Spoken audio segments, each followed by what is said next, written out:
أعوذ بالله السميع العليم من الشيطان الرجيم. بسم الله الرحمن الرحيم. الحمد لله الذي من على أمته الحمد في شهر رمضان وجعله موسما بالخيرات والفضل والإحسان وحثنا على اجتنابه لنفوز فيه على الدرجات في الجنان.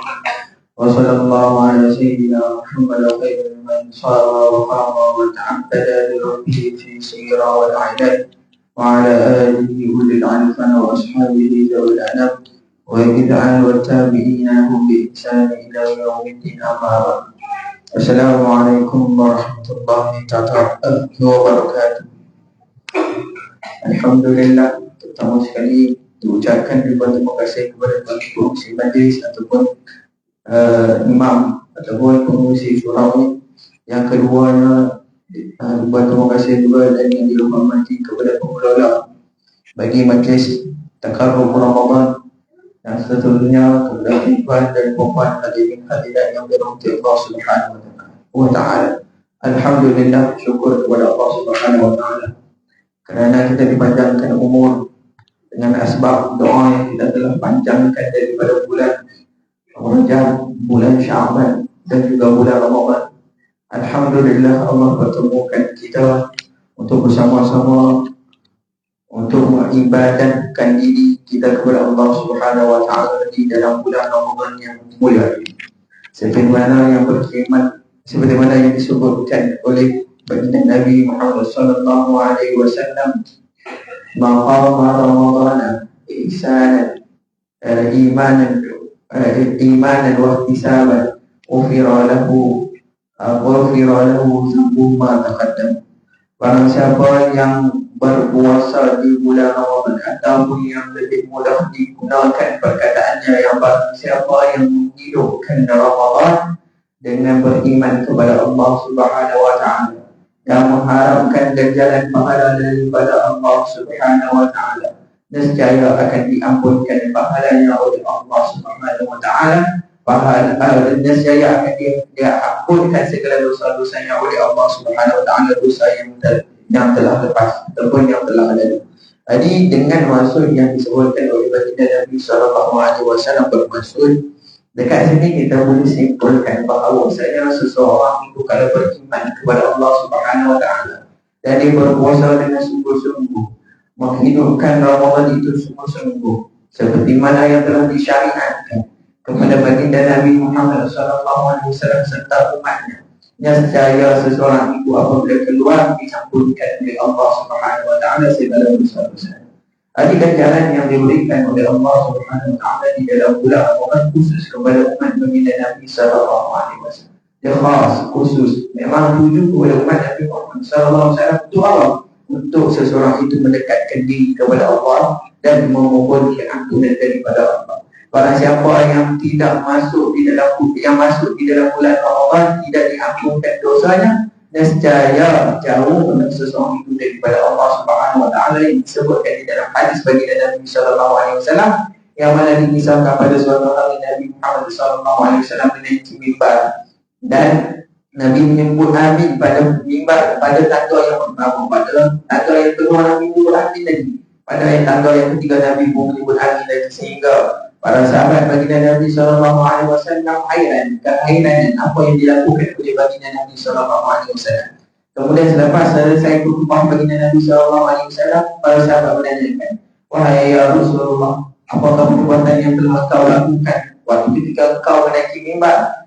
Maka berkata baginda Nabi sallallahu alaihi wasallam, "Ketika aku menaiki mimbar telah datang kepada aku malaikat Jibril alaihi salam dan dia telah berdoa memohon kepada Allah Subhanahu wa ta'ala dan mengatakan bahawa siapa yang masuk dia seseorang itu di bulan Ramadan tidak mendapat pengampunan daripada Allah Subhanahu wa ta'ala, nescaya jauhkan dari dia seseorang itu daripada Allah Subhanahu wa ta'ala." Maka malaikat Jibril mengatakan, "Katakanlah amin." Kemudian baginda Nabi sallallahu alaihi wasallam mengatakan amin.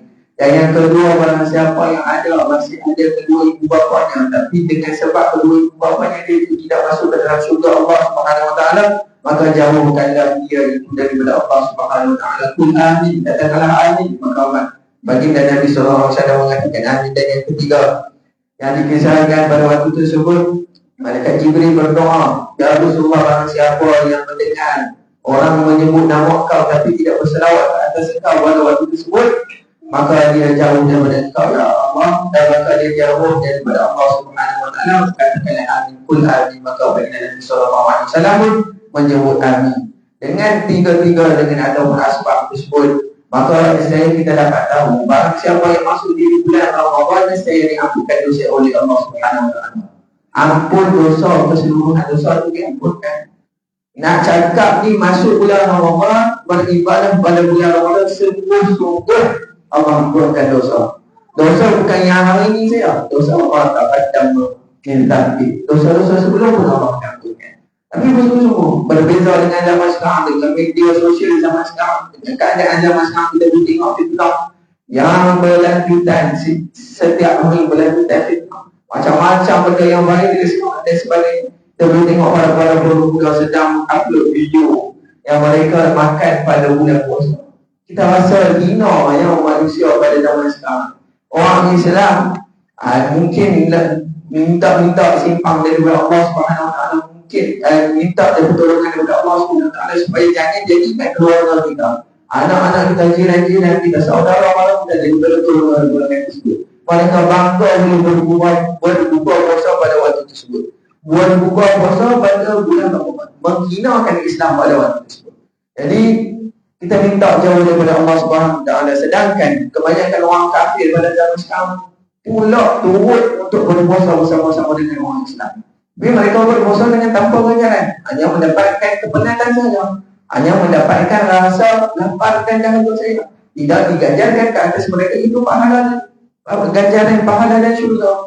Akan tetapi kita sebagai umat Nabi Muhammad SAW yang melakukan puasa, yang beribadah, yang menghidupkan setiap hari di bulan Ramadan, sama ada menghidupkan dengan bangunnya qiyamul lail, ataupun berinfak bersedekah kepada fakir-fakir, al-fuqara, miskin, ataupun sedekah kepada kawan-kawannya dan sebagainya, maka Allah akan ganjarkan dengan setiap perbuatan tersebut dengan ganjaran yang sangat besar. Sebab itulah sebanyak para ulama waktu ketika saya belajar dulu, mereka ini para ulama akan bertukar makanan. Untuk apa tukar makanan tersebut? Sebab ada hadis baginda Nabi SAW, siapa yang bersedekah untuk ataupun memberi makan kepada fakir miskin untuk berbuka puasa, ataupun memberi makan kepada orang muslimin untuk berbuka puasa pada waktu tersebut, dia akan mendapat ganjaran pahala sama seperti orang yang berbuka puasa. Dia dah berpuasa penuh pahala dia. Kemudian bagi orang makan, bagi orang minum, buka puasa pada waktu tersebut, akan dapat ganjaran sama pahala tersebut, tidak kurang sedikit pun. Maka dua kali ganjaran puasa yang telah diberikan oleh Allah Subhanahu wa taala kepada orang yang telah memberi makan tersebut. Jadi ganjaran khususiah yang Allah berikan kepada umat Nabi Muhammad sallallahu alaihi wasallam berbeza dengan zaman-zaman terdahulu, zaman Nabi terdahulu. Pada zaman Nabi Daud alaihissalam, mereka ini berpuasa disyariatkan juga ke atas mereka ini untuk berpuasa. Tapi bagaimanakah cara mereka ini berpuasa? Mereka ini berpuasa mula daripada seseorang itu balik. Apabila baliknya seseorang pada waktu tersebut, sama ada balik secara mimpi, kedua air mani ataupun kedatangan haid pada waktu tersebut, ataupun cukup umurnya 15 tahun, nescaya seseorang itu sudah jadi mukallaf, balik. Maka pada waktu tersebut mulalah syariat seseorang itu untuk berpuasa. Kemudian cuti sehari, kemudian berpuasa, kemudian cuti sehari, kemudian berpuasa. Jadi berpuasa pada zaman Nabi Daud alaihissalam diselangi dengan satu hari. Hari ini puasa, cuti. Hari puasa, cuti. Puasa, cuti. Sampailah diambil rohnya. Sampailah dia meninggalkan rohnya, meninggalkan jasadnya. Sampailah dia meninggal, sampailah dia mati. Maka waktu tersebut habislah waktu puasa yang disyariatkan ke atasnya. Berbeza dengan umat baginda Nabi sallallahu alaihi wasallam, Allah khusus umat Nabi Muhammad sallallahu alaihi wasallam hanya berpuasa di bulan Ramadan 30 hari sahaja. 30 hari sahaja, itu pun diletakkan masa yang tertentu seperti mana yang kata para ulama yang disebutkan di dalam ta'rif siam ataupun ta'rif berpuasa, imsaku min al-mufattirah min tulu'i al-fajr as-sadiq ila ghurubi syamsi. Menahan seseorang itu daripada perkara-perkara yang membatalkan puasa daripada terbitnya matahari sehingga terbenamnya matahari. Itu singkatnya kita tak mampu untuk melakukan sedemikian. Cukup hina diri kita kalau kita tak mampu. Kalau kita melihat ahli keluarga kita, kawan-kawan kita, saudara kita, jiran kita, maka pada waktu tersebut menjadi tanggungjawab untuk kita, untuk menegur, untuk menasihati, untuk mengajak mereka itu melakukan kebaikan kepada Allah Subhanahu Wa Taala.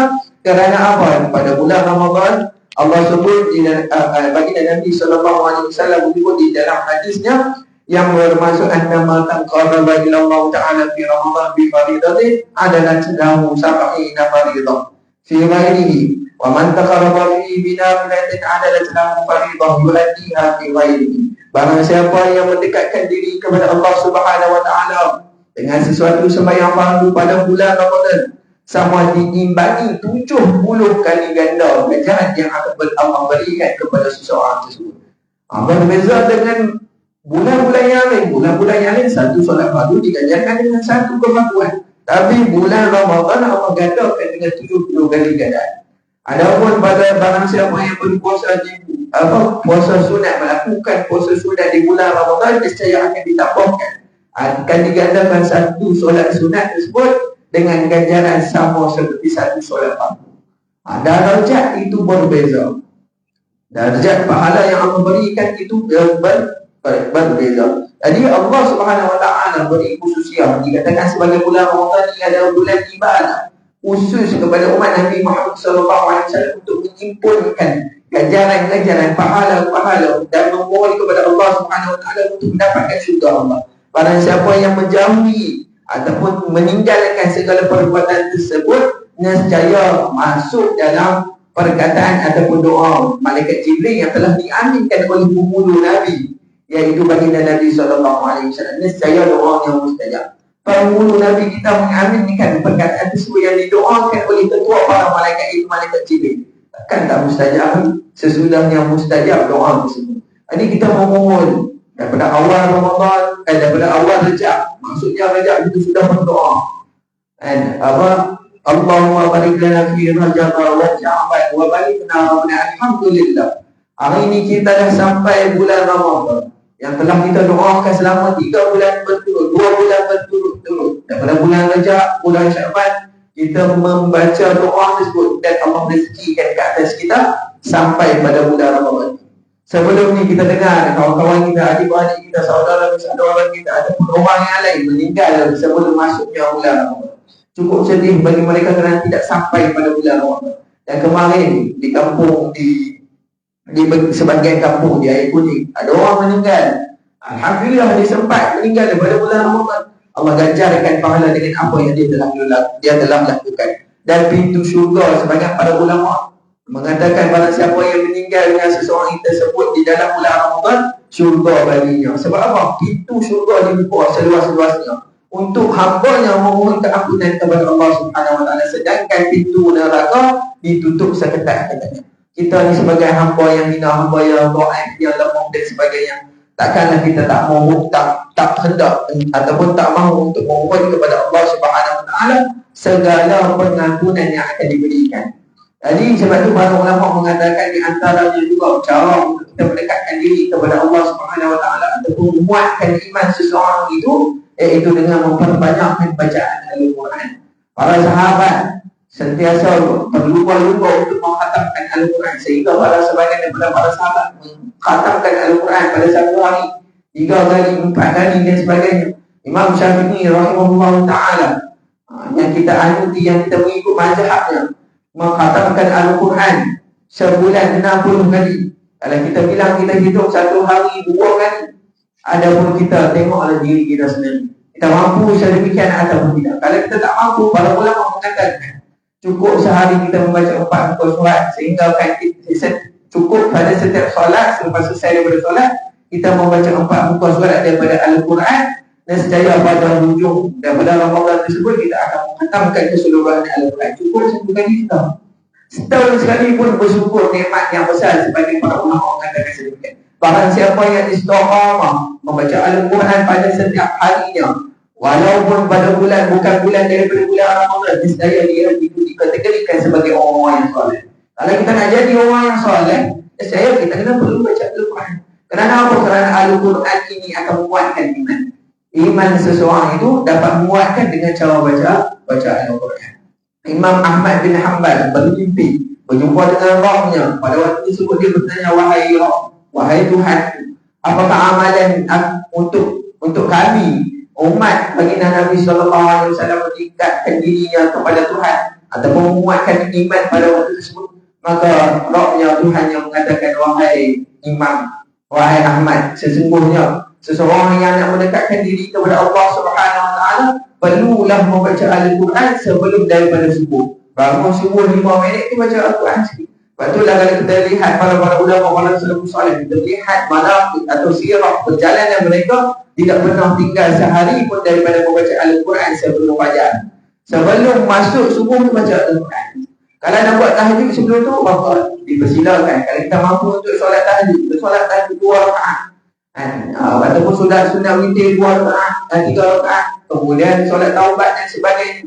Kemudian baca Al-Quran sehingga masuknya waktu fajar. Jadi bergabung-gabunglah kita sepatutnya pada bulan Ramadan ini untuk mengambil peluang yang Allah telah gandakan kepada kita, dengan apa cara sekalipun.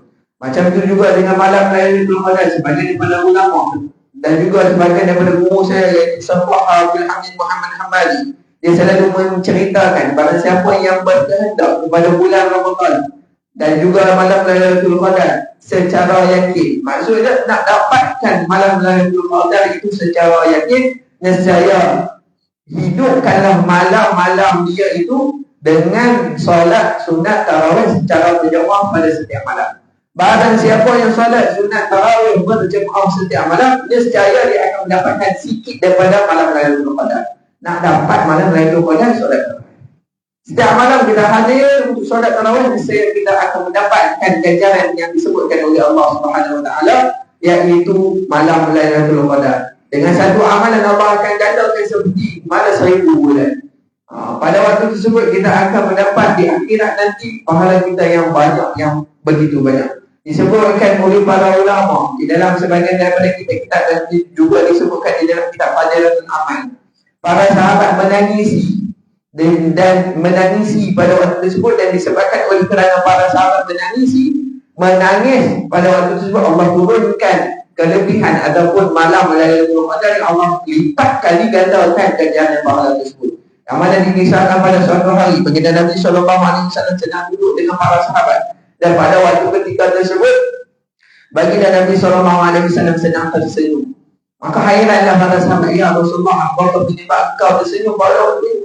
Dia kata, aku telah melihat saudaraku daripada saudara Nabi-Nabiku telah masuk ke dalam syurga, iaitu Nabi Syam'an, dalam keadaan memegang pedang dan tiada pengikutnya pada waktu tersebut, dan dia masuk dalam keadaan tersenyum.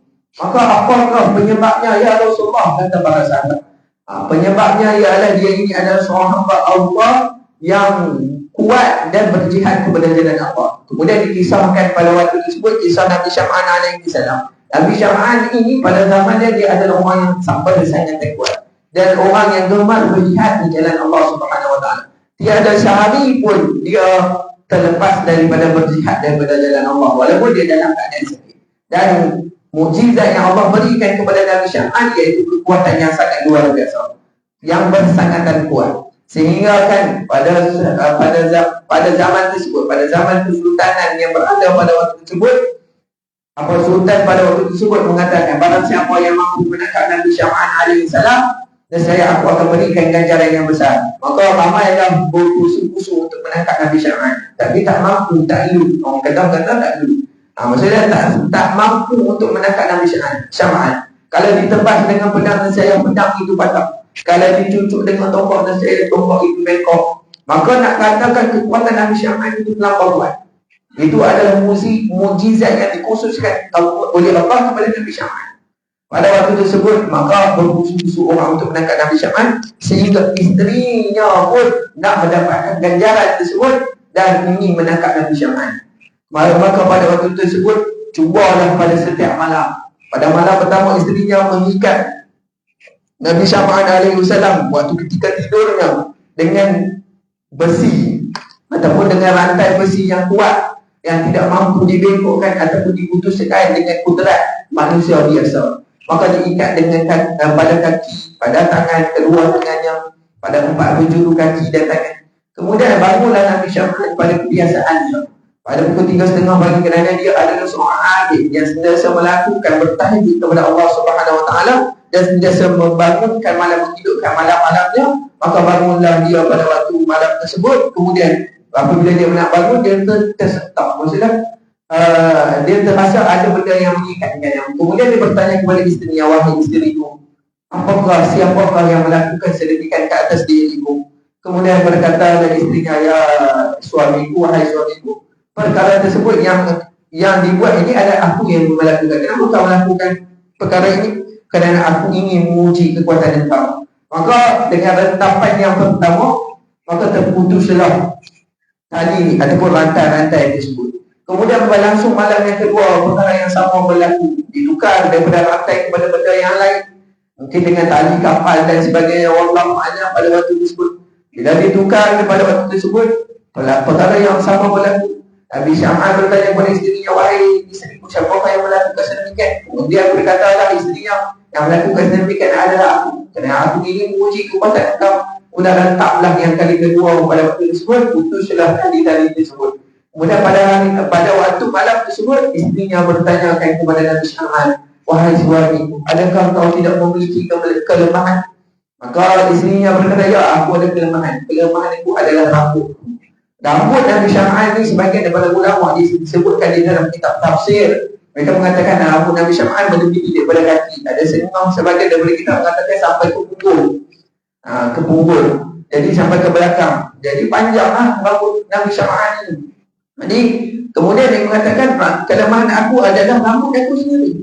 Kemudian pada keesokannya diambil rambut Nabi Syam'an waktu ketika Nabi Syam'an tidur, maka diikatlah tubuh badan Nabi Syam'an, tangan dengan kaki. Maka pada waktu tersebut, apabila bangunnya Nabi Syam'an dan bertanyakan soalan yang sama, siapakah yang melakukan sedemikian? Nescaya isterinya mengatakan, akulah yang melakukan sedemikian. Kenapa engkau melakukan sedemikian? Kerana ingin menguji kekuatan kau. Maka waktu itu nak rentah, tak mampu untuk merentak, kerana itu adalah kelemahan daripada Nabi Syam'an.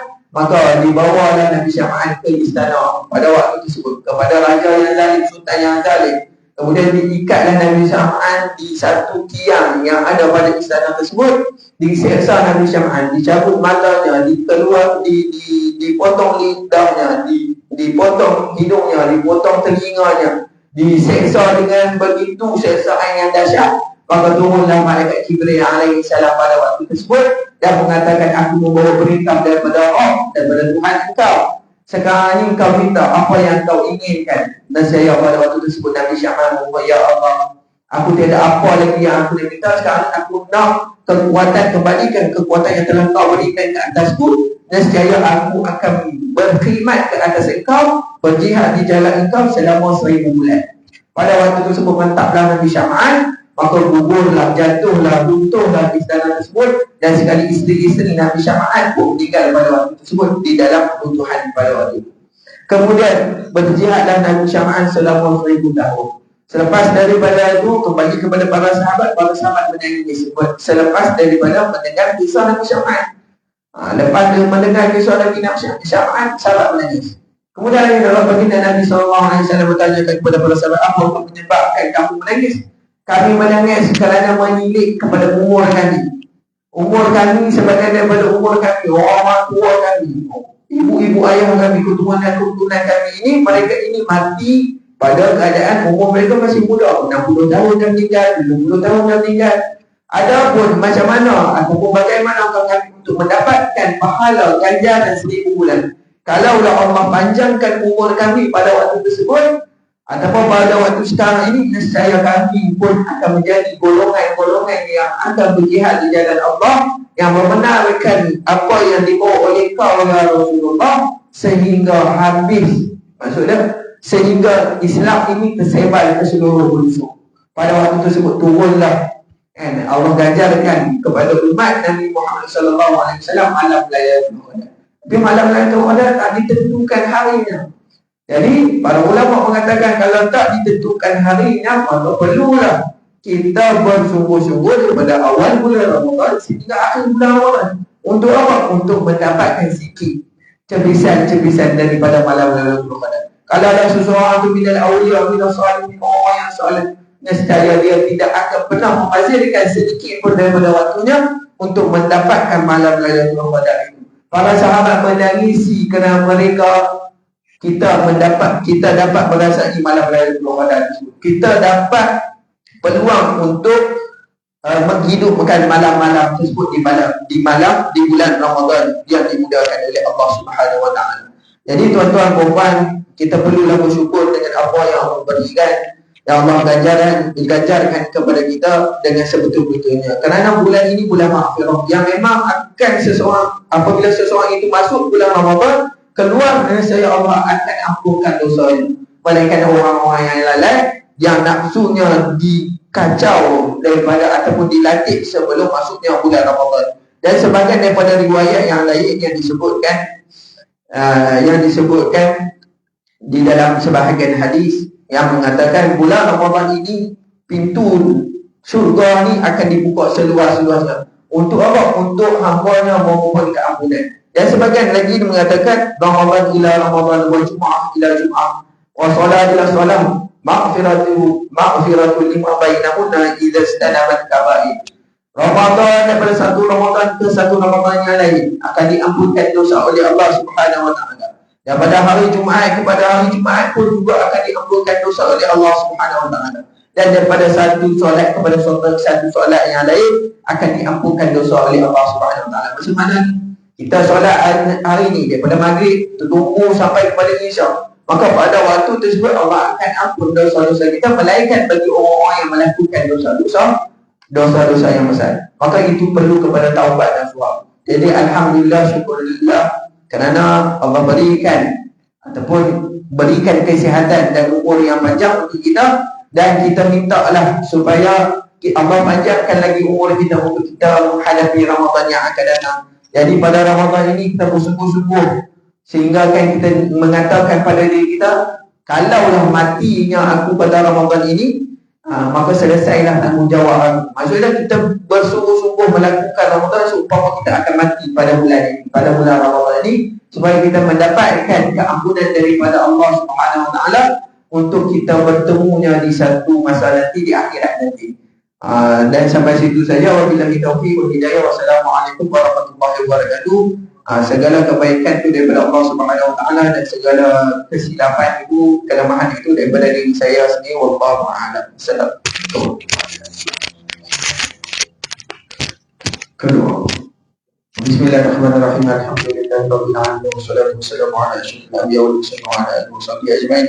Allahumma barik lana fi syahri Ramadan. Allahumma barik lana fi syahri Ramadan. Allahumma barik lana fi syahri Ramadan wa barik lana fi lailatul qadr. Allahumma innaka 'afuwwun karim tuhibbul 'afwa fa'fu 'anna wa an walidina bi rahmatika ya arhamar rahimin. Allahumma inna nas'aluka ridhaka wal jannah wa na'udzu bika min sakhatika wan nar. Allahumma ighfir lana dhunubana wa li walidayna warhamhum kama rabbayana shaghira.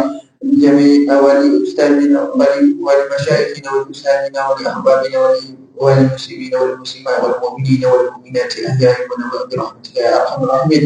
رب اجعلنا مقيما صلاتنا ومن ذريتنا ربنا إنك أنت السميع العليم. صلى الله على سيدنا محمد وعلى آله وصحبه وسلم والحمد لله رب العالمين. والله